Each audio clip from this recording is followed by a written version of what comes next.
Hi everyone, I'm Sarah Traver. This is Brent Rogers and Beccy Feather. And we are going to do an exhibition walkthrough of your new exhibition for Beccy. And this is your first show at Beccy. Yep. Although we've been kind of friends and working together in other ways for a while, and Beccy, we've been showing your candle loopers for a few years now. Yep.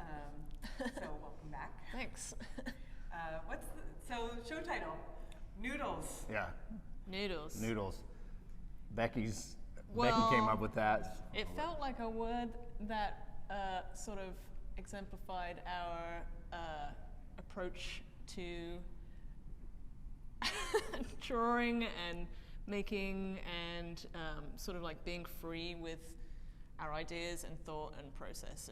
And new doodles, and right? new doodles. So it was like noodles because the candelabras kind of look like spaghetti noodles, and sometimes some parts of the drawing are kind of noodly but also doodly. So And also they're new. and they're new. And they're new. So it just seemed to work. Yeah, I like it. Yeah. I like it. I like the reference to like German sort of design and Yeah. but also really silly. Yeah. Which feels kind of Appropriate. for your work. Sure. I think Yeah. both of you guys approach your work with a sense of humor. Absolutely. Definitely. We try to take ourselves not too seriously Yeah. at all times. Yeah, that's a nice quality. Yeah. Yeah. So you guys are a couple. Yep.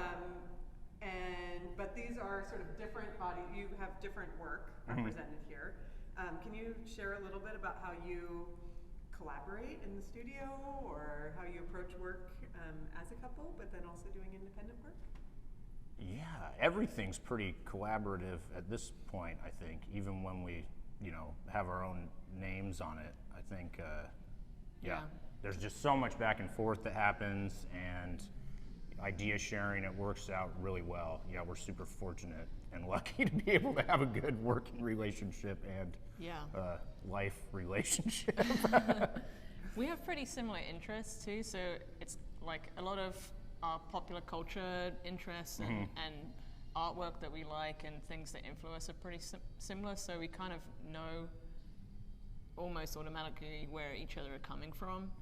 And then we also don't feel bad at being like, no, that's rubbish. Yeah, that's or bad. like, that, Yeah, like, there's no hard feelings like, about that. There's no, like, should I do this? No. probably not. And Yeah. then every candelabra that I was making, Brent would come in and be like, "Oh, that's a good one," and I would be like, "Have you realized that you said that for like every single one?" Yeah, now?" they are. They That's a are. good Oh, one. that's a That's a good good one. one. That's a Like- good one. Yeah, they're all good Stuff ones. like that. It's Yeah. just I don't Did know. you works did you out. guys meet through glass? How did?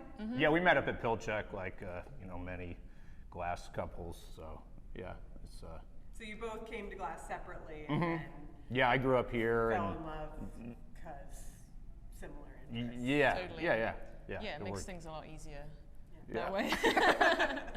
Where's your Yeah. studio? Our studio's in Bremerton.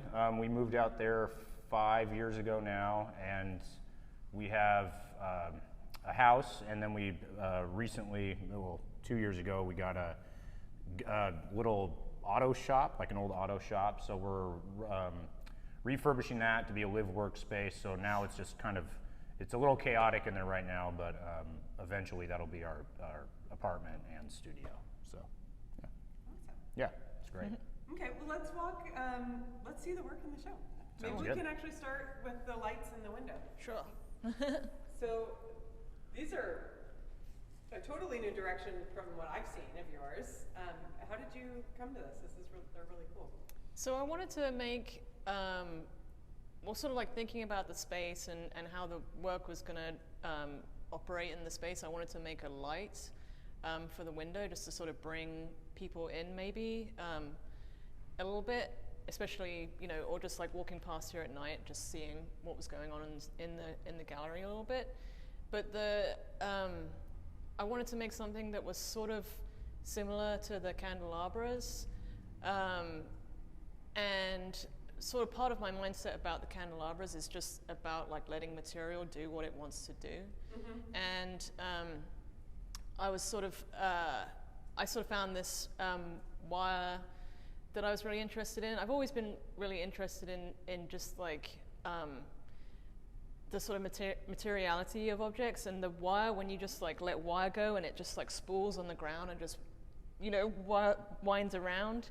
It was sort of like, let's understand what you like about a material and then just go with it. And so it was to do with that, and just trying to let the wire just do what it wanted to and not restricting it in any way, and sort of mimicking the freeness of the candelabras. That's really where it came from, and it looks like sort of a simple thing, but I went through a lot of turmoil with the design and making the design and drilling holes or like blowing holes. This is borosilicate glass, and even just the way that you wrap the wire in the glass can make the thing look totally different. And it can look like a big mess, or it can look like a big free thing, and that's sort of what I was going for in the end, a sort of improvisation, I suppose, of the wire. So did you make the center element is a piece that you made, and then it's got the brass kind of end caps on it? Yep, yeah. And what's the actual lighting on the inside? It's new LED technology. So Brent, you want to tell us about these panels that you made? These, I love them for, like, they look like somehow you were able to actually like emboss or draw in glass. I've always been interested in mirrors as mirrored artwork, reflective qualities of the glass, and I've always wanted to try to get a little bit more dimension to it. So when we figured out how to make these, we went to buy some sheet glass, and I found these kind of tints of color, and it's a really nice kind of subtle. It's actually a lot more subtle when it's not silvered, and then when you silver it, it really pops. So the idea for what the images worked mostly came from the colors that were available. And so I picked some colors that I thought would look good together, and then, you know, as I was drawing and kind of thinking about what to put on it, these just kind of made sense. And you really do have to edit it down to you can't go super detailed, but I am super excited about where these can go with this kind of new technique I've kind of figured out, and using the colors to kind of influence the artwork. There's some really wonderful things that happen, I think, where the glass kind of pulls away. It almost has like a fabric yeah, quality. Yep. That's from what I use as the release on the glass. So that was kind of a happy accident. It's wonderful. I think it throughout the exhibition, like one of the things that I've really enjoyed kind of discovering is how, and Becky, you mentioned this in talking about the lighting fixtures, like just the looseness you have with the material and letting the materials be the materials, and they don't feel contrived in any way. They feel really kind of like pure explorations in glass. Nice. Thank you. Yeah, thanks. Well, like glass is such a cool medium, and it does so much for itself just by being what it is. It's like you just try to not get in the way of that sometimes. Yeah. Which can be really hard. And then these other pieces over here. Should we take a look? Sure. So like Becky was saying earlier about some of our influences, pop culture references, and ideas, where we get our ideas from. Album artwork has always been a huge influence of mine, and it also lends itself really well to this square format. So that's kind of where these three pieces kind of the influence. So is there any particular album artwork that you reference? No, not really. I mean, I not off the top. I mean, nothing super specific. Just what music I like, and you know, I'm always scrolling through like Spotify and stuff like that, and taking screenshots of album artwork that I like, and yeah, stuff like that. This the one that Deb's looking at right here has a little bit of kind of a Keith Haring feel to Yeah, me. definitely. Which then, and I see that like that sort of street art, where street art and design kind of meet. I see a lot of in your work. It's all about getting that gesture right. Yeah. Yeah. Can we talk about the chicken? We can talk about the chicken. Yeah, that gold just wanted to be a chicken. It yeah. I mean, I think that that just works perfect. I was gonna make it like a chicken, and then I was like, I think it'd be better as a cooked chicken. Yeah. So. Especially since those cooked chickens so often come wrapped in Yeah. foil. Yeah. Like really perfect. I love that. I think it totally exemplifies the like sense of humor. Yeah. And this.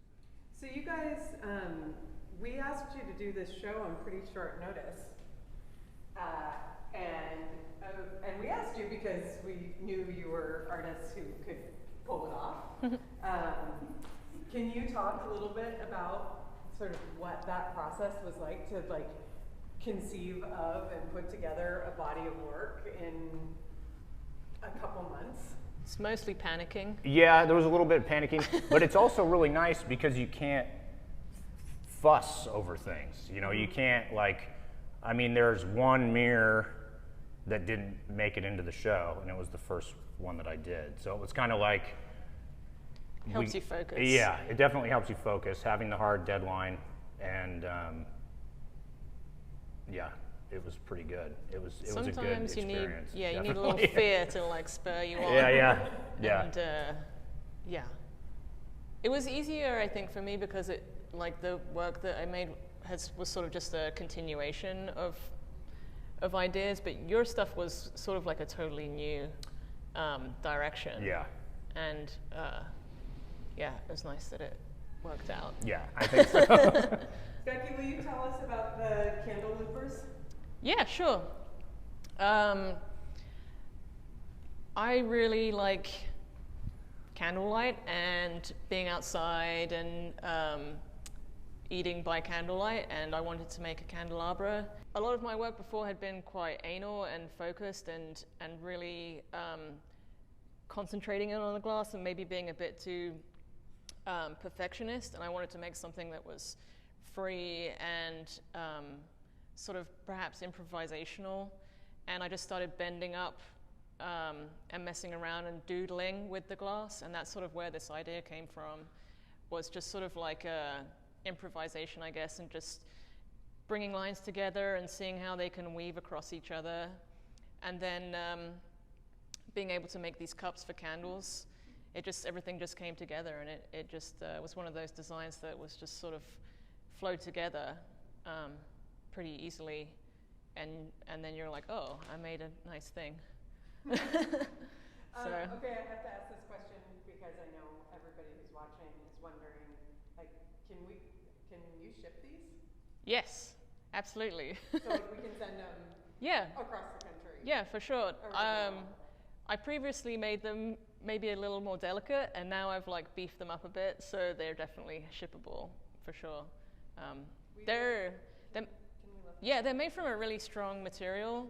Borosilicate glass is like the same glass as Pyrex that you put in your oven, so it's a super strong material, and you can pick them up, you can shake them, and they're fine. Yeah.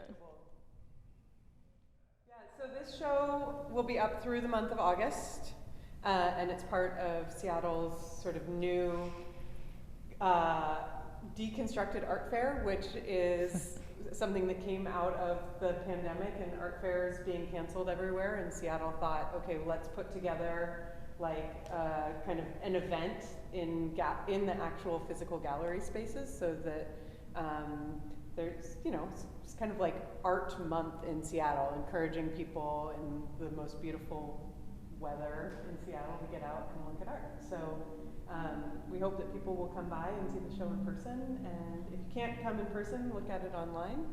And yeah, everything is up on the website and available. So thank you. Thanks you guys so much for sharing this with us. Thank you. It's really a pleasure to have the work in the gallery. Thank you very much for having us.